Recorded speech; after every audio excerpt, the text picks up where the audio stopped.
Y luego ya, si queréis tirar el rollo, pues nada. Vale. En nuestra país se hace muchísimo. Lo hacemos todos. Entonces, Esto también lo hacen mucho los marroquíes. Sí, en Francia eso. Entonces esto tiene que ir muy deprisa. Entonces esto ya lo agarras. Pues, otra más. Yo voy a hacer 2 o 3, no voy a hacer más, ¿eh? No voy a hacer más. ¿Vale? Aquí hay para hacer una para cada una. Un cazo, lo que es un cazo justo, y movemos. Movemos y movemos. Al fuego. En cuanto veamos que los rebordes empiezan a pegarse, no se pega nada, porque es una sartén antiadherente, entonces no se nos va a pegar nunca nada.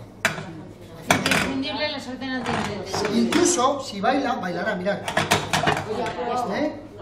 Haces así, Ah, eso que está ya separado. poco tiempo y ya está. Y se hacen evidentemente, bueno, mañana le llenaremos y vamos a hacer, bueno, mañana va a ser, quiero hacer muchas cosas.